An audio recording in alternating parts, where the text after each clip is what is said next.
Good morning students. आज हम 8th class का चैप्टर पढ़ेंगे कंबंशन एंड फ्लेम।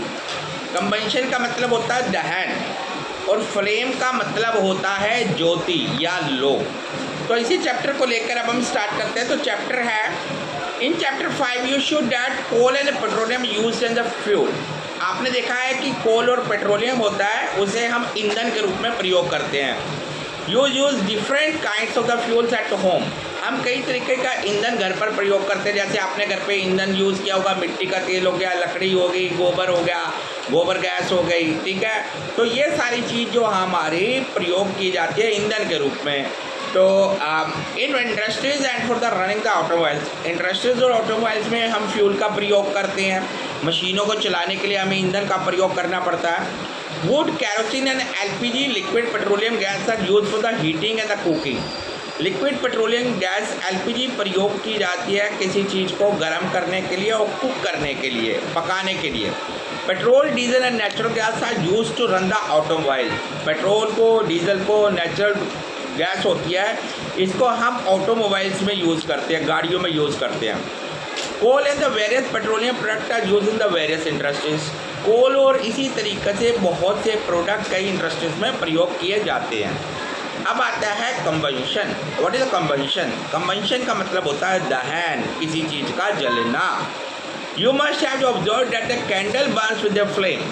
आपने हमेशा देखा होगा कि एक जो कैंडल होती है, मोमबत्ती होती है, वो एक लो के साथ जलती है।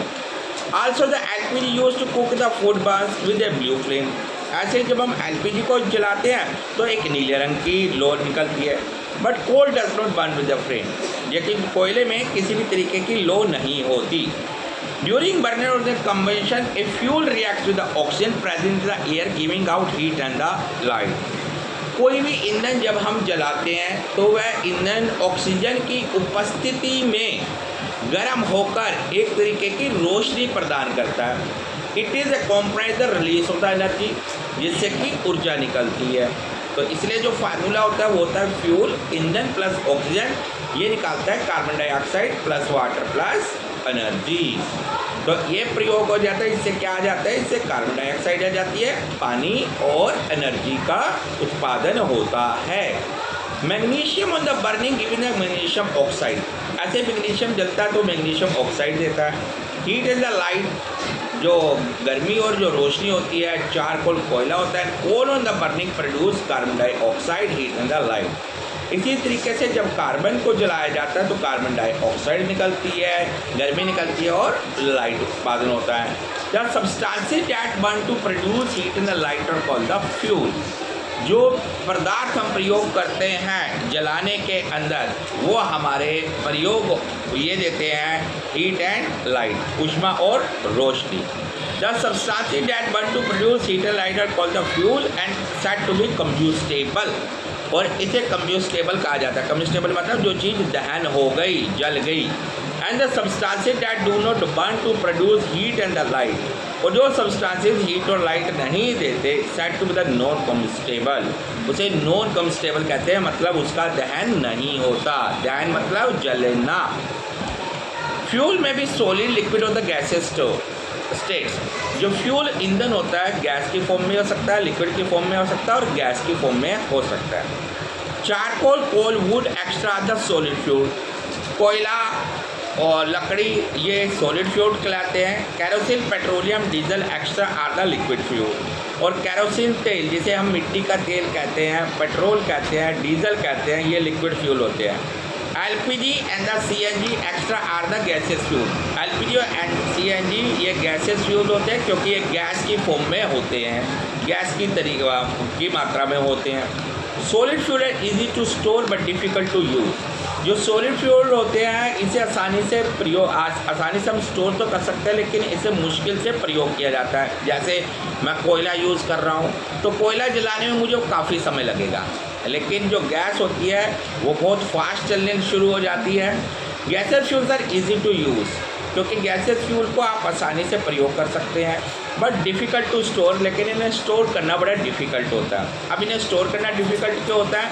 क्योंकि गैस उड़ भी तो सकती है ना।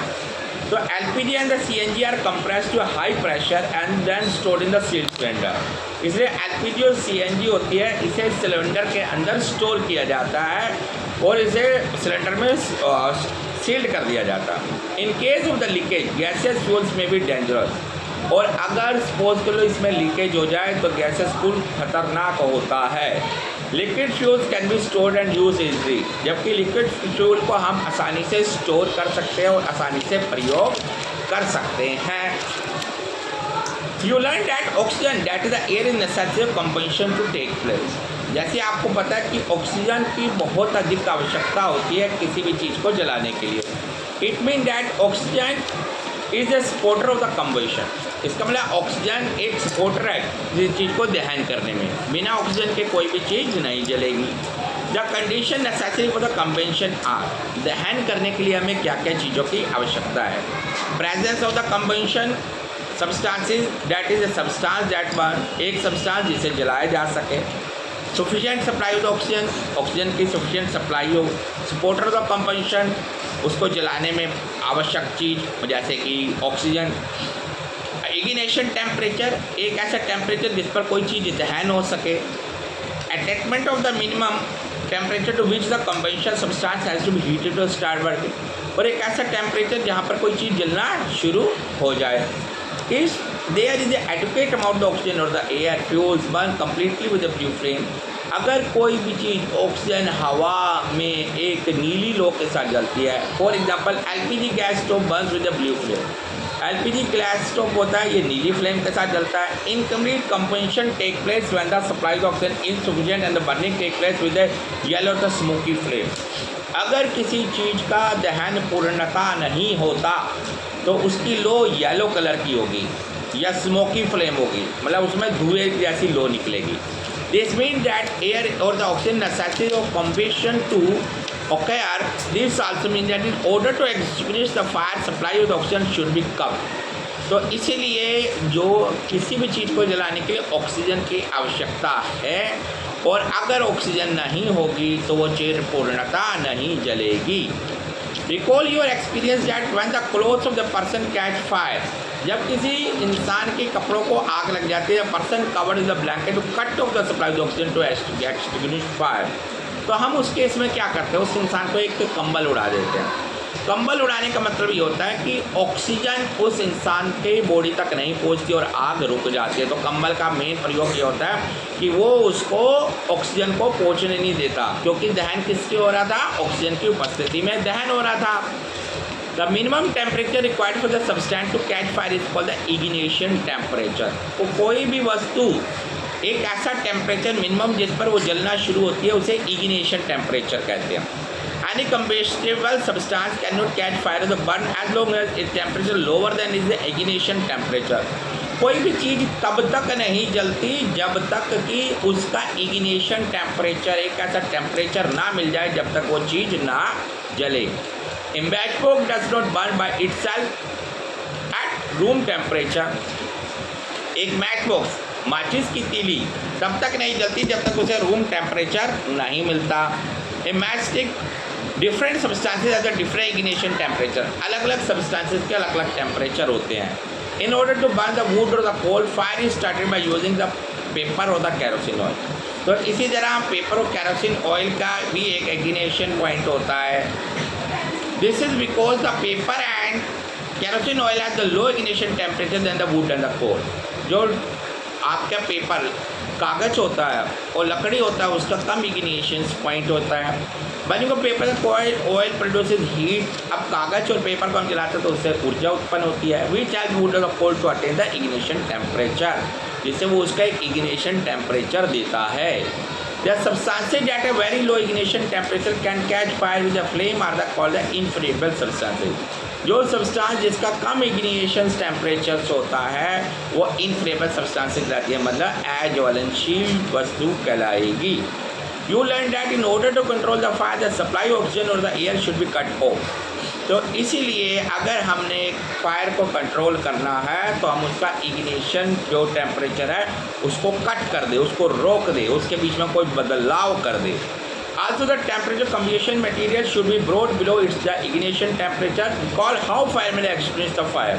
ये देखिए कि जो आग रोकने वाले होते हैं वो आग को कैसे रोकते हैं. When a fire brigade arrives, firemen pour water on the water. जब कोई आग बुझाने वाला आता है तो सबसे पहले वो आग के ऊपर पानी डालता है. Water cools the combustible material brings the temperature below the ignition temperature. तो जो पानी होता है वो आग के टेम्परेचर को कम कर देता है. It also prevents the fire from the spreading, जिससे कि चारों ओर आग भी नहीं फैलती. Water pouring of the heated material changes to water the vapour, और इस तरीके से जो पानी उसके ऊपर डाला जाता है वो वेपर के फॉर्म में आ जाता है. Water vapour surround the combustible material helps in cutting of the supply of the air, जिससे कि वो जो हवा आ रही है उसको जलाने में, जैसे हमने बात की ऑक्सीजन ज़रूरी है किसी चीज़ के दहन करने में, तो ऑक्सीजन को ही वो काट देते हैं, तो ऑक्सीजन सप्लाई ही नहीं होती. Water also not suitable to experience fire in the case of the petrol और द ऑयल, लेकिन पानी सूटेबल नहीं है पेट्रोल और आप पेट्रोल के केस में और तेल के केस में. पेट्रोल और तेल के केस में पानी डालेंगे तो आग नहीं रुकेगी.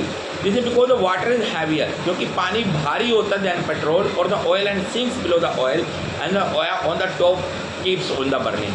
जिससे कि पानी भारी होने के कारण क्या होता है, नीचे चला जाता है. अब जब पानी नीचे चला जाता है भारी होने के कारण, तो वो उसकी आग को नहीं रोकता, क्योंकि तेल तो ऊपर ही रह जाता है ना.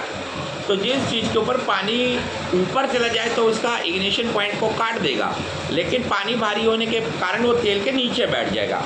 इन such cases carbon dioxide CO2 is the best extinguisher. CO2 is stored at the high pressure at a liquid in the cylinder, इसलिए CO2 का प्रयोग किया जाता है. It expand enormously in volume and the cools down, और ये इस चीज़ को बिल्कुल ठंडा कर देता है, इग्निशन पॉइंट को ख़त्म कर देता है. It expands enormously in volume and cools down.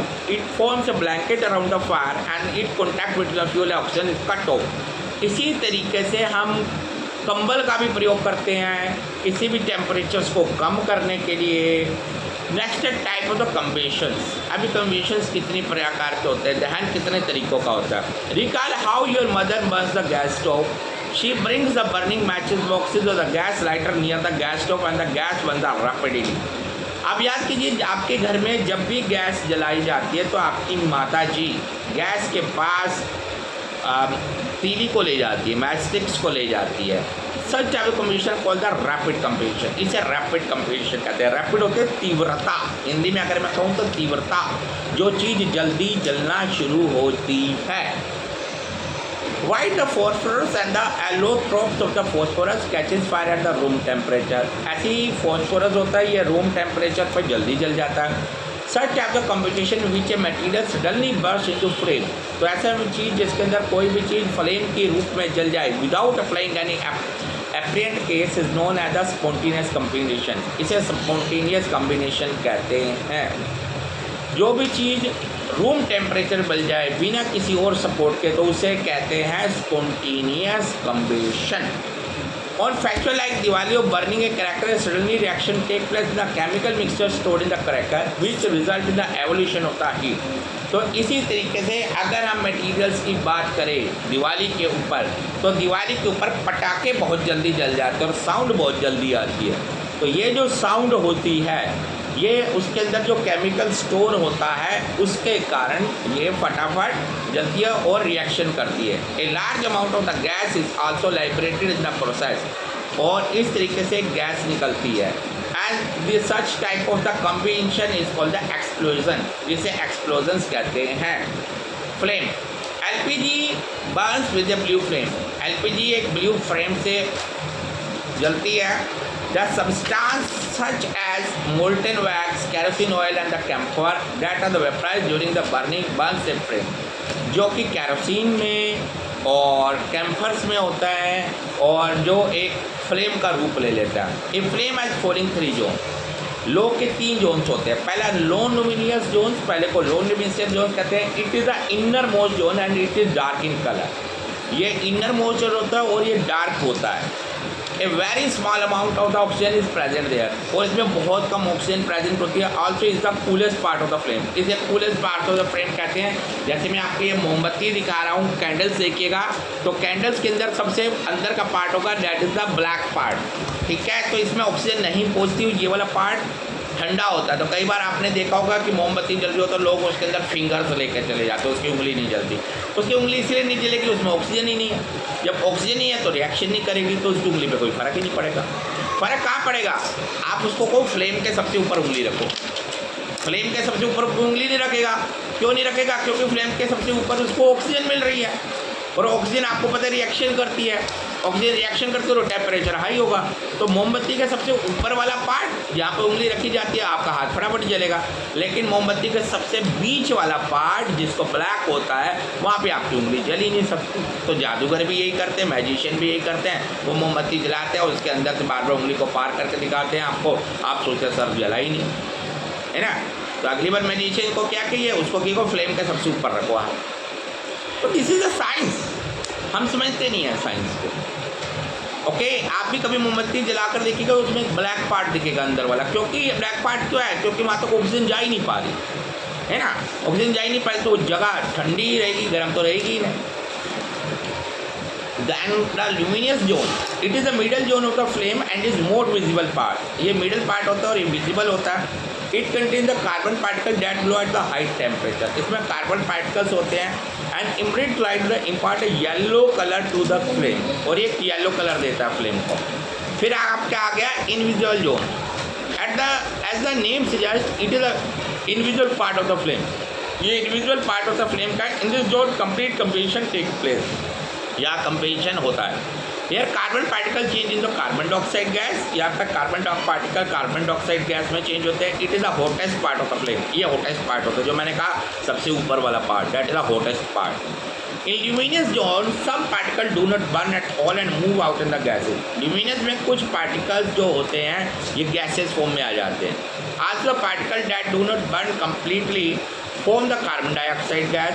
When the candle flame is steadily introduce a clean glass plate slide in the luminous zones of the flame, hold it there with a pair of the tongs for about 10 seconds. You will observe that a circular black cyst ring is formed on the glass plate slide. It is a simple collection of unburned carbon particles and is called the coal.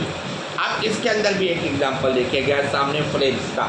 तो इसमें क्या है कि अगर आपको देखना है carbon particles को, क्या करना है आपको, एक ना स्पून ले लेनी है। तो स्पून को सबसे ऊपर वाली फ्लेम पर रखिएगा। जब फ्लेम पर रखेंगे स्पून को तो उसके ऊपर ब्लैक पार्टिकल्स आ जाएंगे जो कि कार्बन होंगे।